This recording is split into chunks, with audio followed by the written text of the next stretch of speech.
हाँ जी, तो आगे देखिए इस चैप्टर में नेक्स्ट अब हमें बात करनी है range of a linear transformation. हम नलिटी की बात कर चुके हैं, अब हम बात कर रहे हैं रेंज या फिर image of a linear transformation. तो ये देखिए क्या होता है। तो let T be a linear transformation from U vector space to V vector space, then range और image of T is the set of all vectors in V that are images under T of vectors in U। तो देखो range का मतलब वही है जो आप normal functions में भी पढ़ते थे 12th क्लास में, कि अगर आपके पास T कोई लीनियर ट्रांसफॉर्मेशन है U से V, देन रेंज क्या है इस T लीनियर ट्रांसफॉर्मेशन की, V वेक्टर स्पेस के, मतलब यहाँ को डोमेन के वो वेक्टर्स जो U वेक्टर स्पेस के जो वेक्टर्स होंगे उनकी इमेजेस बन रहे होंगे। तो यहाँ पर अगर मैं कोई भी U उठा रही हूँ तो उसकी जो इमेज होगी इधर V वेक्टर स्पेस में, मतलब T ऑफ U, तो T ऑफ U से क्या मिल गया मुझे, ये किस में जाएगा T of U, range of linear transformation T। तो बेसिकली V वेक्टर स्पेस के वो एलिमेंट्स जो U वेक्टर्स की क्या बनते जा रहे हैं, इमेजेस बनते जा रहे हैं, वो जो सेट होगा इधर वो क्या बनाएगा, रेंज स्पेस ऑफ T। ठीक है, यही बोल रहा है। आगे इसको डिफाइन कैसे करते हैं, रेंज ऑफ टी को हम आर ऑफ टी से डिनोट करते हैं। आर मतलब रेंज और ओवर ये क्या है, लीनियर ट्रांसफॉर्मेशन टी। तो इस सेट में देखो कौन से एलिमेंट जाएंगे, इसमें वो टी ऑफ यू जाएंगे such that U belongs to U, मतलब यू एलिमेंट आपने उठाया है यू वेक्टर स्पेस से, तो यू की जो इमेज होगी टी ऑफ यू, तो टी ऑफ यू किस में जाएगी, रेंज सेट ऑफ टी में। तो in other words the range और image of linear transformation T is the set of all those vectors in V, मतलब codomain, which are images of vectors of U under T। आगे यही बोल रहा है range of T को हम denote करते हैं R ऑफ T से। फिर एक थ्योरम है कि अगर T लीनियर ट्रांसफॉर्मेशन है U से V, then the range of T मतलब R ऑफ T ये किसका सबस्पेस होता है, V का। हमने पहले क्या पढ़ा था, जो नलिटी ऑफ T होता था वो सबसेट होता था U का और सबस्पेस बनता था U का, और जो ये आपका आर ऑफ टी होता है, रेंज ऑफ टी, वो वी का क्या बनता है, सबस्पेस बनता है, मतलब कोडोमेन का। तो देखिए सबसे पहले तो मैं देखूंगी आर ऑफ टी क्या आपका नॉन एम्प्टी है, तो ऑब्वियसली क्योंकि हमें पता है जो यू वेक्टर स्पेस में जीरो एलिमेंट तो पक्का होगा ना कम से कम, और वी वेक्टर स्पेस में भी जीरो एलिमेंट पक्का होगा, और इस जीरो की इमेज क्या होगी, टी ऑफ जीरो क्या होगा, जीरो के बराबर होगा। ये तो हमने पढ़ चुका प्रॉपर्टी ऑफ लीनियर ट्रांसफॉर्मेशन में। तो उससे भी नो दैट कि T of zero equal to zero होता है, तो मतलब कि ये जो जीरो है ये जीरो किसको बिलोंग करता है, आर ऑफ टी में डेफिनेटली जाएगा, रेंज स्पेस ऑफ टी में। Therefore range set of T क्या होता है, नॉन एम्प्टी, तो गारंटेड है। अब मुझे इसको क्या दिखाना है, सबस्पेस दिखाना है, किसका, वी का। तो दो एलिमेंट्स लेके चलूंगी आर ऑफ टी में से, तो let V1, V2 belongs to R of T. अब देखो अगर दो एलिमेंट्स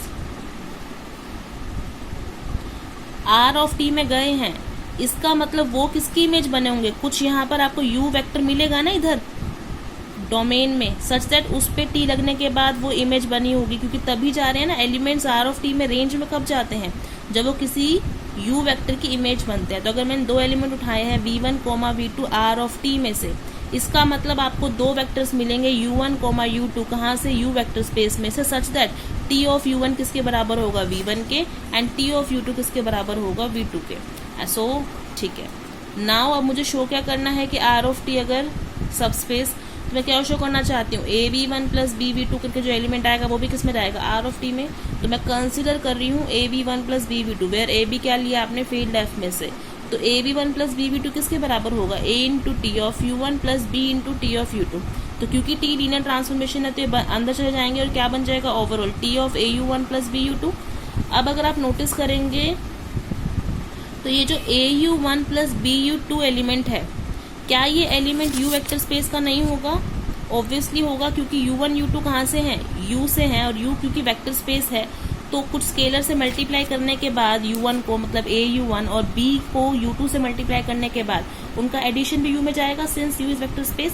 तो बेसिकली ये AU1 प्लस BU2 एलिमेंट किसका है, U का, और इस पे T लगने के बाद, U के किसी एलिमेंट पे T लगने के बाद जो एलिमेंट आता है वो हमेशा किस में जाता है, R ऑफ T में। तो देयरफॉर क्योंकि AV1 प्लस BV2 किसके बराबर है, कुछ T है किसका, कोई वेक्टर जो कि किस में से है, U में से, देयरफॉर ये AV1 प्लस BV2 किस में चला गया है, रेंज ऑफ T में।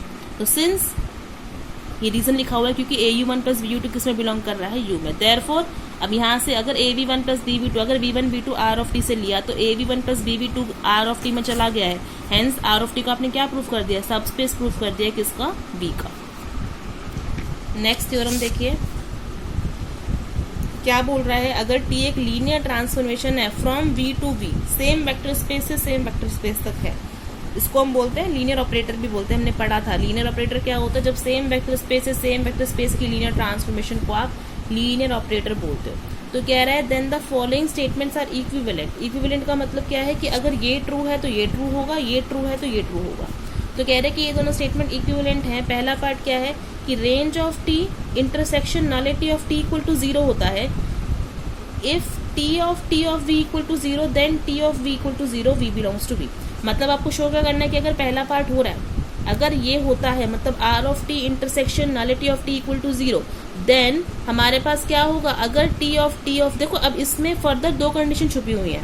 इक्विवेलेंट का मतलब क्या होता है कि आप ये लेके चलेंगे और इस पार्ट को इक्वल दिखाएंगे, और नेक्स्ट क्या होगा कि ये ट्रू होगा, इसको प्रूफ करके दिखाएंगे।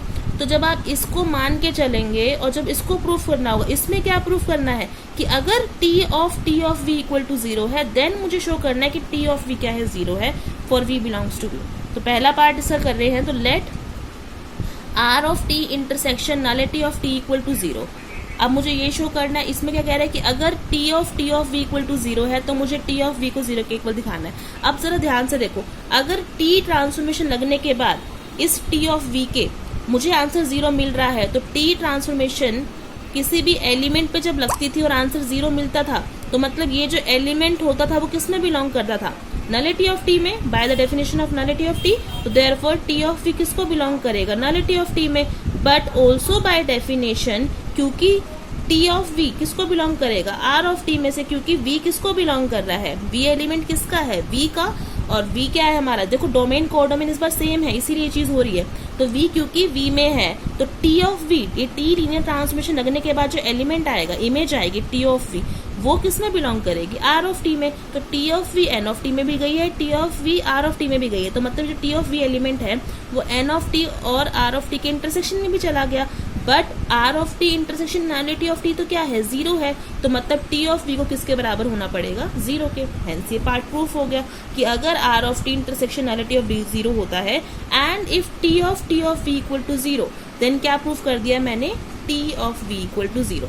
अब कन्वर्स करेंगे कि अगर ये स्टेटमेंट पूरी ट्रू है तो मुझे शो करना है कि R of T intersection nullity of T equal to 0। तो देखिए क्या लेके चल दिया इस बार कि let T of V equal to 0 implies T of V equal to 0, है ना, सेकंड पार्ट लेके चल दिया। अब मुझे प्रूफ क्या करना है कि R of T intersection nullity of T equal to 0 है। तो मैंने मान लिया कि R of T intersection nullity of T में एक एलिमेंट U चला गया है, तो let U belongs to R of T intersection nullity of T. तो अगर U इनके इंटरसेक्शन में है तो U इसमें भी है, U इसमें भी है, तो this implies U belongs to R of T and U belongs to nullity of T. अब क्योंकि U रेंज स्पेस में गया है, रेंज स्पेस ऑफ टी, इसका मतलब ये जो U एलिमेंट है वो किसी एलिमेंट यहाँ पे जो पड़ा होगा डोमेन में उसकी इमेज बन रहा होगा। तो there is some element V belongs to V such that इस V पे T लगने के बाद T ऑफ V क्या आता है, U। तो since U belongs to R of T, तो therefore U is equal to T of V for some V belongs to V here codomain.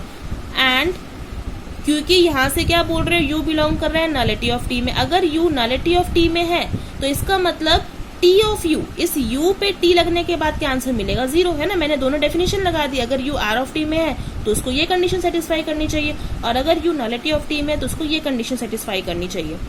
तो अब यहाँ से क्या आ गया, now U is equal to T of V है। यहाँ से अगर मैं दोनों तरफ यहाँ पर T ट्रांसफॉर्मेशन अप्लाई कर दूं तो T ऑफ U किसके बराबर आ जाएगा, T ऑफ V। और T ऑफ V मुझे क्या दिया हुआ है, लेके क्या चल रही हूँ मैं इसको, 0 के। तो यहाँ से क्या आएगा, या छोड़ो, यहाँ पे देखो जब इस स्टेप पे आओगे कि T of U equal to T of V है, तो इसको यूज कर लो। We know that T of U तो 0 है, तो T ऑफ U को 0 रख लिया, equal to T of V। अब ये स्टेटमेंट यूज करो कि जब T ऑफ V 0 होता है, इसका मतलब T ऑफ V खुद क्या है, 0, therefore T of V equal to 0। अब यहाँ से क्या आ गया, अगर T ऑफ V 0 है, T ऑफ V मैं किसको मान के चल रही हूँ, U को, तो U क्या आ गया, 0। देयरफॉर मैंने एक एलिमेंट लिया था u r of T intersectionality of T में से, तो वो फाइनली क्या निकल के आ गया 0। देयरफॉर इनके इंटरसेक्शन में क्या आ रहा है, सिर्फ 0 एलिमेंट। तो hence the theorem is done. Now next theorem देखिए कि अब अगेन टी एक लीनियर ट्रांसफॉर्मेशन है u वेक्टर स्पेस से v vector space over field f। If u1 u2 un are LD vectors in u, मैंने कुछ u1 u2 un अगर LD linearly dependent vectors लिए हैं u में से, और कह रहा है जो t लीनियर ट्रांसफॉर्मेशन अगर वो 1 1 भी है, देन ये जो t of u1 t of u2 t of un करके जो इमेजेस आएंगी v में, तो ये बोल रहा है ये जो n वेक्टर्स हैं वो भी क्या बन जाएंगे, LD। तो कंडीशन क्या है, अगर t लीनियर ट्रांसफॉर्मेशन है u से v तक, और मैंने यहाँ से कुछ u वेक्टर स्पेस से डोमेन से कुछ n अगर LD वेक्टर्स लिए हैं, लीनियरली डिपेंडेंट वेक्टर्स लिए हैं, और अगर मेरी t लीनियर ट्रांसफॉर्मेशन 1 1 भी है, तो इन वेक्टर्स की जो इमेजेस आएंगी u1 u2 un की जो इमेजेस आएंगी t of u1 t of u2 t of un किसमें, v वेक्टर स्पेस में, ये भी फिर जो सेट आएगा इन n वेक्टर्स का, ये भी क्या बनेगा, LD बनेगा, लीनियरली डिपेंडेंट किसमें, v वेक्टर स्पेस में। तो देखिए कैसे प्रूफ करेंगे। तो सबसे पहले तो है क्या लेके चल रहे हैं, हेयर u1 u2 un, ये जो n वेक्टर्स है वो कैसे है, लीनियरली डिपेंडेंट है, और t कैसी है, 1 to 1 है। तो मुझे अब क्या शो करना है, इनको LD शो करना है। तो इनको LD कैसे शो करोगे कि जब इनका लीनियर कॉम्बिनेशन 0 के बराबर रखोगे तो वो स्केलर्स क्या आने चाहिए, ऑल नॉट 0 होने चाहिए ना। तो लेट सबसे पहले इनका लीनियर कॉम्बिनेशन 0 के बराबर रख लिया, a1t of u1 plus a2t of u2 plus up to so on plus an t of un equal to 0 ले लिया for some scalars a1 a2 an belongs to f। तो यहाँ से क्योंकि t being a linear transformation, इसको आप अंदर लेके जा सकते हैं स्केलर को, है ना, वो डेफिनेशन यूज कर लेंगे तो क्या आ जाएगा, t of a1 u1 plus a2 u2 plus an un equal to 0। अब सिंस t इज 1 1, अब अगर t 1 1 है, इसका यूज यहाँ पर हो रहा है, तो देखो 1 1 का मतलब क्या होता है, हर एलिमेंट को एक ही इमेज मिलेगी।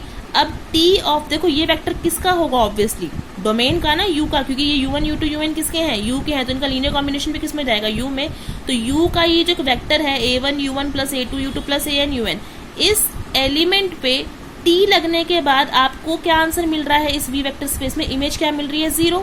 अब सिंस t मेरी 1 1 है, तो हर एलिमेंट को एक ही इमेज मिलेगी, है ना, किसी को भी 2 नहीं मिल सकती ना, किन्हीं 2 को मतलब 1 नहीं मिल सकती बेसिकली। तो 0 सिर्फ एक ही एलिमेंट को मिलने वाली है, और वो एक एलिमेंट तो मैं जानती हूँ क्या, कि t अगर लीनियर ट्रांसफॉर्मेशन होती है तो 0 एलिमेंट u का मतलब वेक्टर स्पेस u का मतलब डोमेन का किसको मैप होता है हमेशा, 0 एलिमेंट ऑफ को डोमेन v का।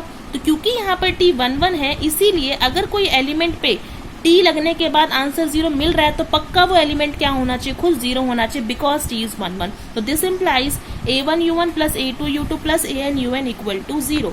अब क्योंकि u1 u2 un तो क्या है, LD है, तो अगर उनका लीनियर कॉम्बिनेशन 0 के बराबर आ गया है, तो देयरफॉर ये जो स्केलर्स हैं a1 a2 an, ये क्या होने चाहिए, नॉट ऑल 0। और अगर a1 a2 an scalars not all 0 आ गए तो मेरा यही तो काम था। तो यहाँ से आपकी जो ये t1 t of u1 t of u2 t of un क्या बन जाएंगे, LD बन जाएंगे, लीनियरली डिपेंडेंट बन जाएंगे। हो गई थ्योरम। इसी तरह नेक्स्ट थ्योरम देखिए, अगेन t एक लीनियर ट्रांसफॉर्मेशन लिया u से v तक। अगेन अब क्या लेके चल रहा है, if u1 u2 un are li vectors, linearly independent vectors उठाए हैं u से, अगेन t एक 1 1 है, then t of u1 t of u2 t of un are li। तो वो क्या बोल रहा है, अगेन सेम चीज ही बोल रहा है li के लिए भी, कि अगर एक t लीनियर ट्रांसफॉर्मेशन है u वेक्टर स्पेस से v वेक्टर स्पेस के लिए, और अगर यहाँ से आपने u1 u2 un कुछ li लीनियरली इंडिपेंडेंट वेक्टर्स उठाए हैं, तो उनकी जो इमेजेस होंगी t of u1 t of u2 t of un, वो भी v वेक्टर स्पेस में क्या बनेगी, li बनेगी, लीनियर इंडिपेंडेंट सेट बनाएंगे। कंडीशन क्या है, t को क्या होना पड़ेगा, 1 1 होना जरूरी है। तो देखिए, तो हेयर सबसे पहले क्या है, u1 u2 un क्या है, li वेक्टर्स हैं, ठीक है, एंड t इज 1 1 दे रखा है। मुझे शो क्या करना है, t of u1 t of u2 t of un को क्या दिखाना है, li। तो उनका लीनियर कॉम्बिनेशन पहले 0 के बराबर रखेंगे, ठीक है, for some scalars a1 a2 an belongs to f। फिर अगेन लीनियर ट्रांसफॉर्मेशन की डेफिनेशन लगा के ये क्या बन जाएगा, t of a1 u1 plus a2 u2 plus an un equal to 0। अब अगेन क्योंकि t 1 1 है, तो t ऑफ कुछ वेक्टर पे अगर एलिमेंट 0 मिल रहा है, तो मतलब ये वेक्टर क्या होना चाहिए, खुद 0। तो a1 u1 plus a2 u2 plus an un किसके बराबर होना चाहिए, 0 के। तो यहाँ से क्या आ गया है, u1 u2 un वेक्टर्स का लीनियर कॉम्बिनेशन 0 के बराबर आ गया है ना। और क्योंकि U1 U2 UN तो आप क्या लेके चल रहे हैं, Li लेके चल रहे हैं, लीनियरली इंडिपेंडेंट, तो ये सारे स्केलर को A1 A2 AN को क्या होना पड़ेगा 0, और अगर ये सारे स्केलर 0 हो गए तो आपके T of U1 T of U2 T of UN क्या आ गए, Li मतलब लीनियर इंडिपेंडेंट। फिर रिमार्क खुद करना, देखो अब ये बोल रहा है, देखो ऐसा जरूरी नहीं है कि Li सेट अगर आप यहाँ से लेके चल रहे हैं, डोमेन में से कुछ Li वेक्टर्स ले रहे हैं, तो जो उनकी इमेजेस का सेट बनेगा इधर V वेक्टर स्पेस में, मतलब कोर डोमेन में, वो हमेशा Li ही हो, ऐसा जरूरी नहीं है। ये सब तभी होता है जब आपकी ट्रांसफॉर्मेशन 1-1 हो। तो इसने एग्जाम्पल दे रखा है इसका कॉन्ट्रडिक्शन का, कि ऐसे जरूरी नहीं है कि अगर यहाँ से आप Li वेक्टर्स उठा रहे तो उनकी इमेजेस का सेट जो बनेगा वो भी Li हो। तो यहाँ पे इसकी कॉन्ट्रडिक्शन है, पढ़ लेना इसको खुद, ठीक है। यहाँ तक करके रखो, कुछ डाउट आ रहा तो पूछना। Thank you.